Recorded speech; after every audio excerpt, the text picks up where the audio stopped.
छोड़ दी पियल भोला गांजा नाता लोगावा नसरी कही। और प्रेम सुने शंकर भगवान की ए बाबा बात मानी अपना संघातिया के बाबुआ पर सरकारी जी। ए भोला बात मानी अपना संघातिया पर बाबुआ पर सरकारी जी। छोड़ दी पियल भोला गांजा नाता लोगावा नसरी कही। छोड़ दी पियल भोला गांजा नाता लोगावा नसरी कही जी। ए भोला मानी अपना संघातिया के बाबुआ पर सरकारी जी। ए भोला बात मानी अपना संघातिया के बाबुआ पर सरकारी जी।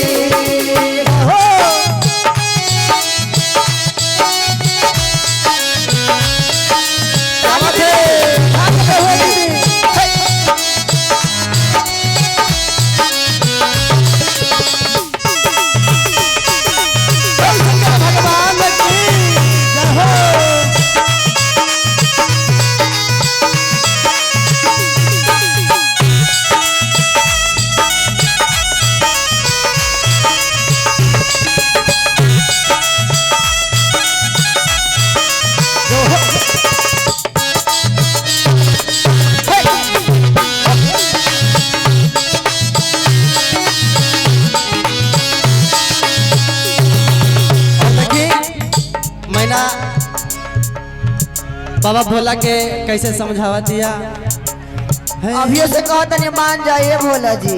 कैसे मानी रे? रवा के मेवा मिष्ठान लड्डू पेड़ा सब ला के दे वो सब खाक में मिल जाई लेडा पड़ू सब। आही रे कि ना हमके बस चाहिए भान। जिंदगी नरके बन गई का दीदी। देखी कैसे माता गौरा बाबा भोला के समझावत है कि अगर तू पीबा तो तोहर बाल बच्चा पर असर पड़ी। सही बात ना पड़ी भैया। बापे पुत पर अपन घोड़ा और कुछ ना कुछ तो थोड़ा थोड़ा। तो यही से कहत है हे स्वामी हे दीनानाथ हमर बतिया मान जाई। मान ला जी बबुआ के पापा ये जी गणेश के पापा। करवा जे भोला तू हो अपन माना मानी। करवा जे भोला तू हो अपन माना मानी। सब लोग ताना मारिए हो भोला दानी। सब लोग ताना मारिए हो भोले दानी। करवा जे भोला तू हो अपन माना मानी। सब लोग ताना मारिए हो भोले दानी। लुगवा के मुहावा से सुनल बानी बातिया के मानी राजा जी। लुगवा के मुहावा से सुनल बानी बातिया के मानी राजा जी। काहे नहीं बात मानते राजा जी? हमार बतिया गणेश के पापा। दिन दोबार रात चौगन करवाइए राजा जी। सब छोड़ दे तू जौन कहवा जौन करे के तैयार बानी लेकिन ई सब बताई कौना चीज भांग धतुरा कौनो चीज कुछ खा घी मट्ठा दूध दही तब तो हर शरीर में तोरा के सब ला के दे हम। बाप रे बाप। देखिए कैसे कहा था एक बार प्रेम सुनी शंकर भगवान की। आप लोग को अच्छा नहीं लग रहा है दीदी? अच्छा लग रहा है ना? अच्छा लग रहा है कि नहीं? प्रेम सुने शंकर भगवान की राजा बात मानी अपना संघातिया पर बाबुआ पर सरकारी जी। भोला बात मानी अपना संघातिया पर बाबुआ पर सरकारी जी।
बबुआ गणेश जी बबुआ गणेश भोला बबुआ गणेश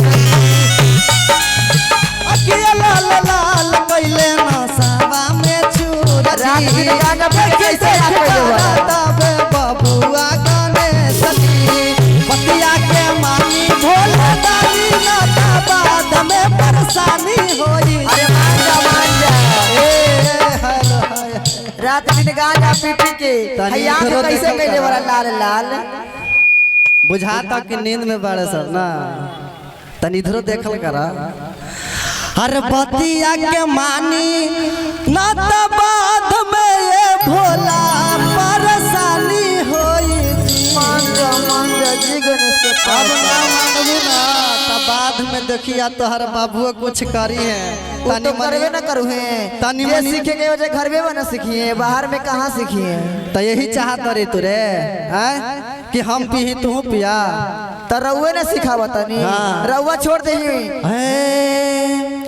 अरे बतिया के मानी अभी भोले दानी अब बाद में परेशानी होई जी। प्रेम सुले शंकर भगवान की जय हे भोला बात मानी अपना संगतिया के बाद में परेशानी होई जी।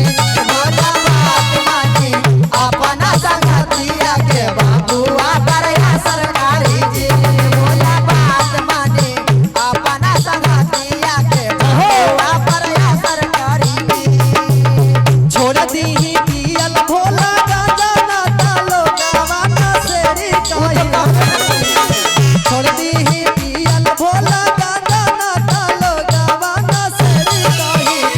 बाबा बात मानी अपना संगतिया के बाबुआ करया सरकारी जी भोला बात मानी अपना संगतिया पर बाबुआ करया सरकारी जी भोला बात मानी अपना संगतिया पर बाबुआ करया सरकारी जी भोला बात मानी अपना संगतिया के बाबुआ करया सरकारी जी भोला बात मानी अपना संगतिया पर बाबुआ करया सरकारी जी भोला बात मानी अपना संगतिया पर बाबुआ करया सरकारी जी भोला बात मानी अपना संगतिया पर बाबुआ करया सरकारी जी बोल सच्चे दरबार की। अब वही से कहा